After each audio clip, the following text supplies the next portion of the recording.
Isn't this that herbs and potions market? Among other things. Well, what are you looking for here? A cauldron. Very funny. No. This is what I'm looking for. Oh, well, that's just a cazuela.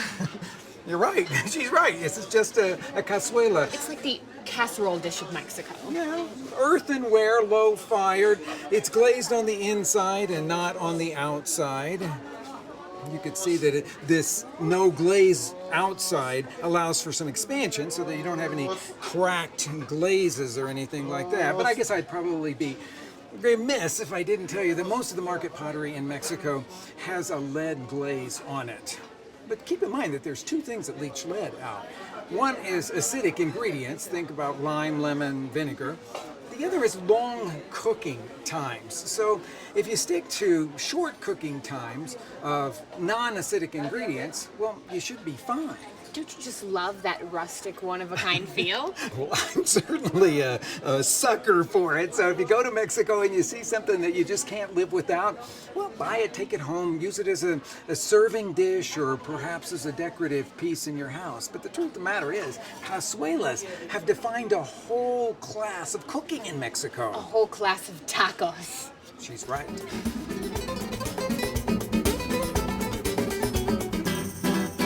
So you haven't been to Tacosola, have you? I thought it was called El Güero. Well, its official name is Tacosola, but everyone around here calls it El Güero, I guess because the guy that started it must have been a fair-haired guy. Ooh, this must be the place that smells great.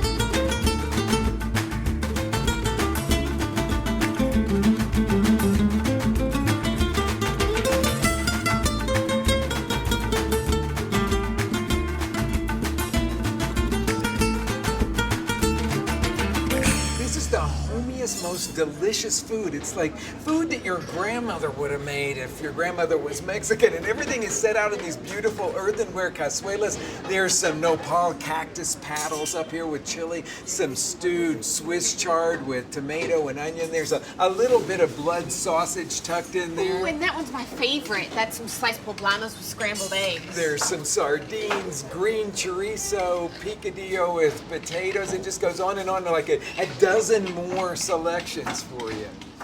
So what are you gonna have, Lane? Disculpe, ¿me da un taco de rajas con huevo? Sí. Con guacamole y queso fresco. Claro que sí. Gracias. Para mí, un taco de acelgas con frijoles y queso fresco. Gracias.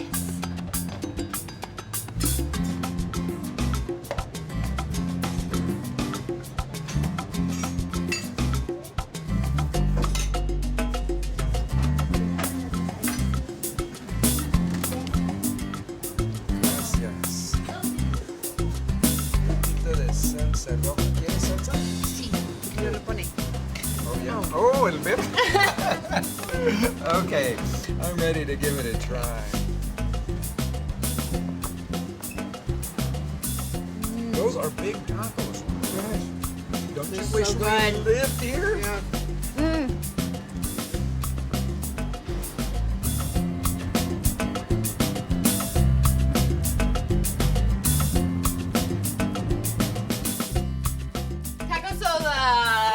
What's the plan, Güero man? Well, we're gonna have 5 people over for dinner, and I thought we should just keep it really simple, make some taco fillings. We could even serve them in these. Ooh, very cazuela casual. Sort of is, but I'm gonna need some help. Would you make the pork tinga? Can I use a slow cooker?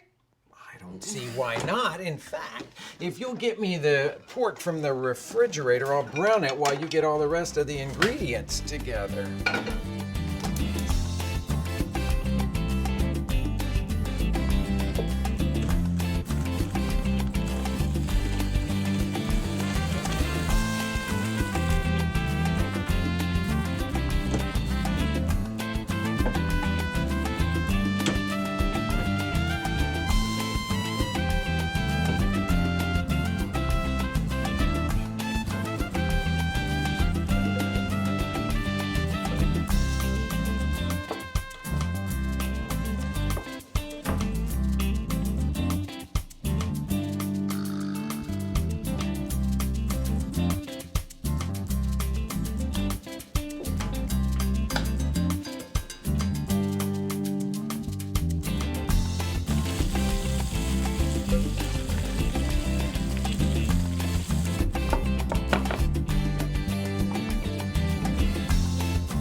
So I think I've got everything ready. And I've got all of the meat browned here. Awesome. I think I can take it from here. Okay, I'll go rustle up some chard. Rustle up some chard? Okay. So this is one of those great dishes that you can start in the morning and come back and have this great dinner. So it starts by adding these potatoes to the meat that's browned in here. Then in this bowl, I've already sliced up some onions and chopped some garlic. Into that is going to go a can of tomatoes, those chipotle peppers that I've already sliced up, along with some of their canning liquid. Then I'm going to put in some Worcestershire sauce and some of that Mexican oregano. It's got that great smell, and you can just crush it between your fingers to get it all in there. And then top it off with some salt. I'm going to stir all this up.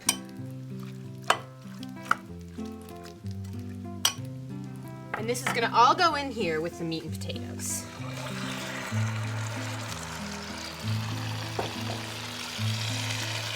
The lid's going to go on that. And now for the crucial part, putting it on the slow cooker.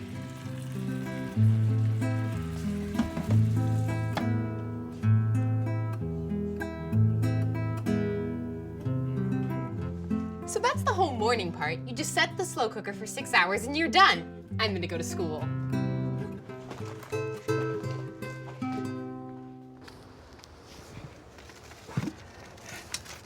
You know, I think that chard is one of the great high-yield vegetables. I mean, you can sow it in the garden really early in the spring, and it'll continue to produce all summer long.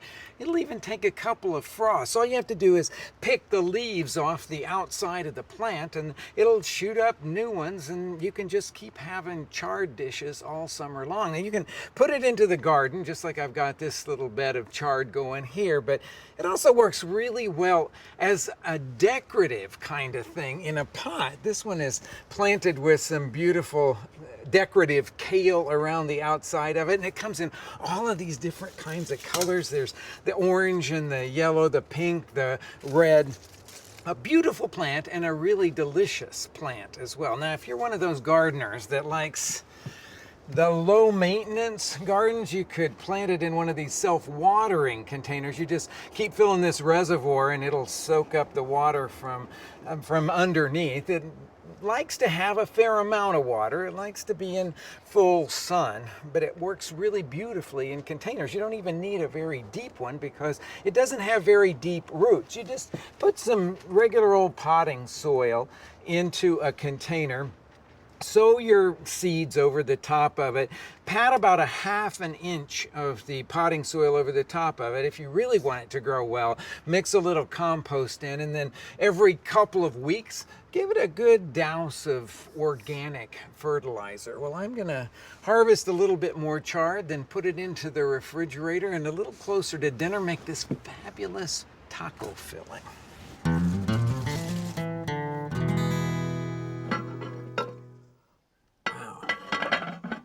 Tinga smells pretty good. Got another hour or so, which gives me just the right amount of time to knock out a couple more taco fillings, but I'm going to let you in on a secret here. It's my super easy, super special crab and shrimp Veracruz style taco filling.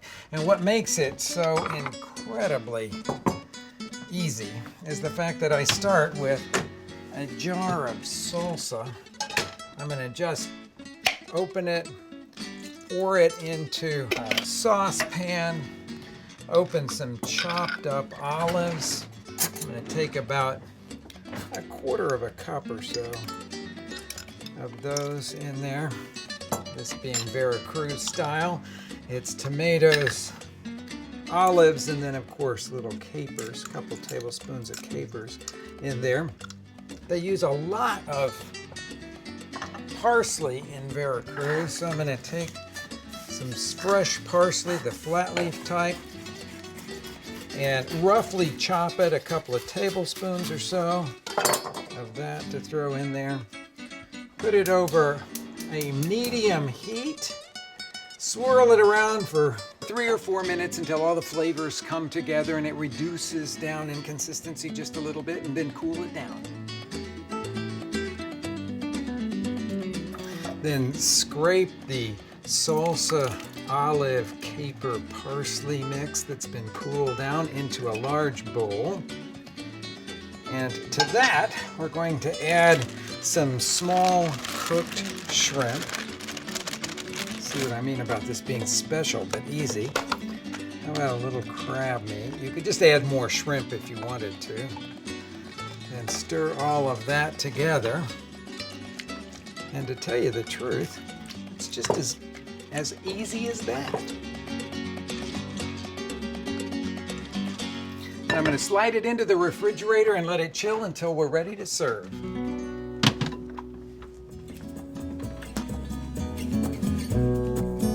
Okay, now on to making a taco filling out of this chard that I harvested earlier. Well, the first thing that we've got to do here is to light a fire underneath the pepper roaster, and I'm going to lay a couple of poblanos on there, and then cook some chicken for this filling. Heat a pan. Now I'm going to need this over a pretty high heat as well. Grab some boneless, skinless chicken breasts here. I'm going to film the skillet with a little bit of oil and then lay in the chicken.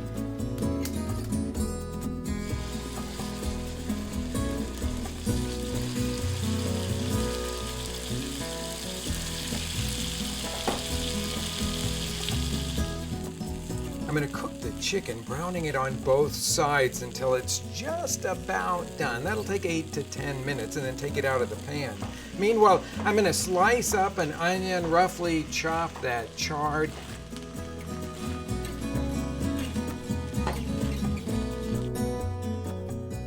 And when the chilies are blackened all over, I'm going to take them off, let them cool until I can handle them, and then rub off all that blackened skin. Tear them open, pull out the seed pod, brush out all the seeds, and then give them a quick rinse just to get all the stray bits off of them. Then I'm going to slice them into 1/4-inch pieces.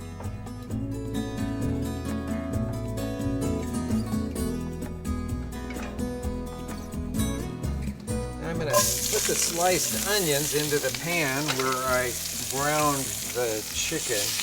We'll let those cook, brown up. You still want them to stay a little bit crunchy. I'm going to take 3 cloves of garlic here, peel them, and then finely chop them.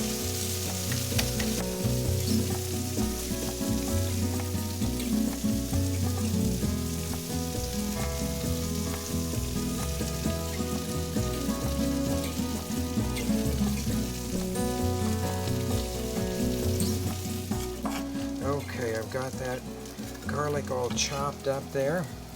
I'm going to scoop it into the skillet. Give that a little stir around here. And once it's released its aroma, which just takes a few seconds, then I'm going to scoop in all that chard. It'll look like a mountain of chard, but it will actually soften up very quickly. Now, to help it soften up, I'm going to add to it a cupful of chicken broth. Like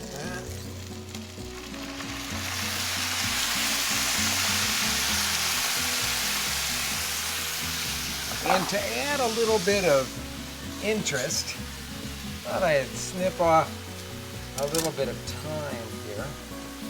Got this beautiful fresh thyme plant, and I'm just going to drop a couple of sprigs of fresh thyme in there. We can pull those out before we serve. Just turn everything together until all the liquid has pretty much evaporated and the chard has wilted.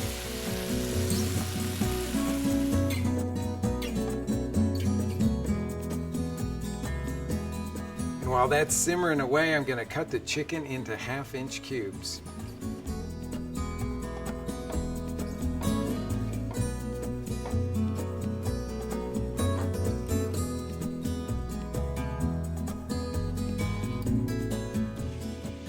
Okay, I'm going to slide the poblano peppers and the cooked chicken cubes in on top of our chard with all that beautiful reduced stock in there. And now I have the crowning touch here. That's crema. Mexican style crema, which is really closer to a French creme fraiche, thick, rich cream than it is to an American style sour cream. So I'm going to spoon in about a cupful of that. Then we're just going to stir everything together and let it simmer for a brief period. Oh, I need to give it a little sprinkling of salt now. So we're going to let it simmer until that cream has thickened up a little bit more.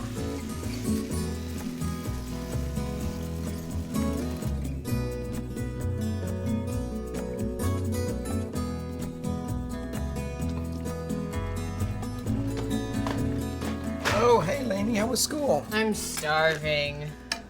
Okay, tell me what you think. How'd I do? Good. Oh, good, good. Well, all we got to do is scrape that into a cazuela, your tinga into a cazuela, and we're ready for dinner. Well, except for the tortillas, of course. I'm going to go heat the tortillas. Okay, let's get started.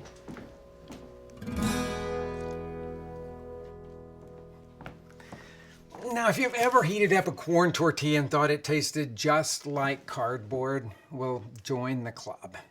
So what do? Well, you could make your own corn tortillas. Those would be absolutely fabulous. Or you could go to the store and look for a local brand of corn tortillas. They'll probably be the best quality, but they still may not be very fresh. So how do you bring them back to life?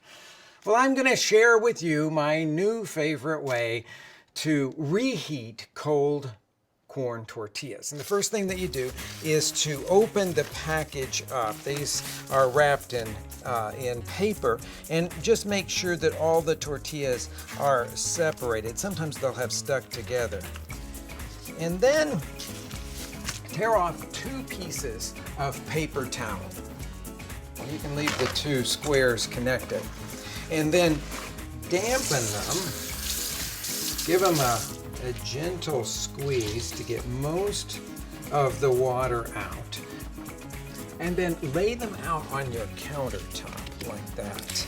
I'm going to put the cold corn tortillas in the middle and then completely cover them up like that. Put them into the microwave and set it for 1 minute.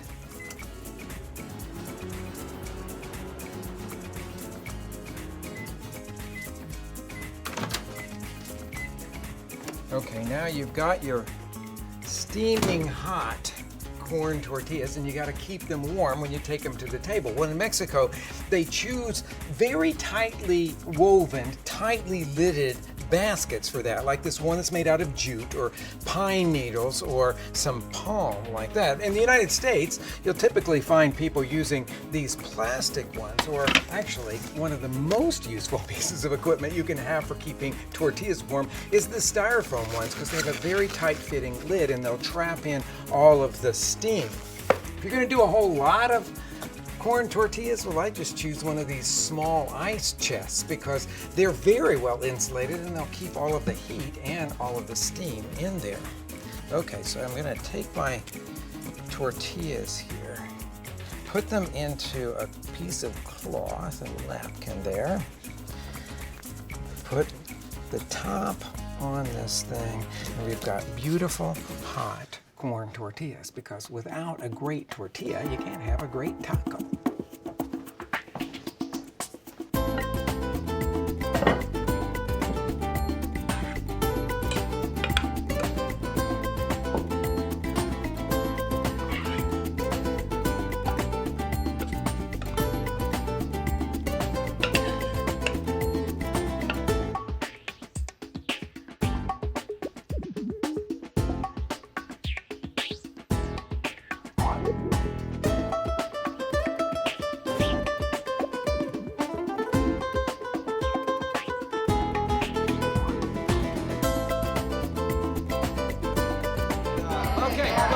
everybody. We got all the food is ready now. Cheers, cheers, cheers, cheers. We've got all these taco fillings, and of course you've got to start with the hot tortillas here. We've got a cold filling that's crab and shrimp, Veracruz flavors down there. This is some chard out of the garden with some chicken and roasted peppers and cream. This is pork tinga with potatoes, chipotle chilies, and all that. So now's the time to just dig in. Oh, and there's a salad over there too. That also came from the garden. So help yourselves to tortillas, and then we'll start moving everything around here.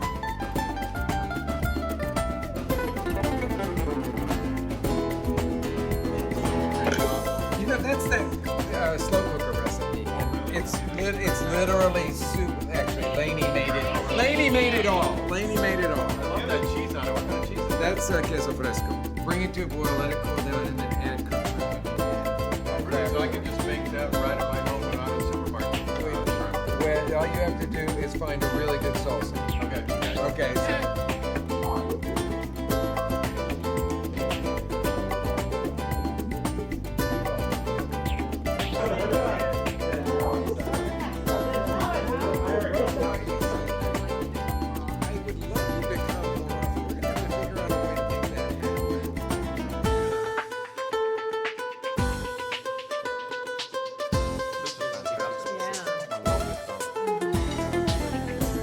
So,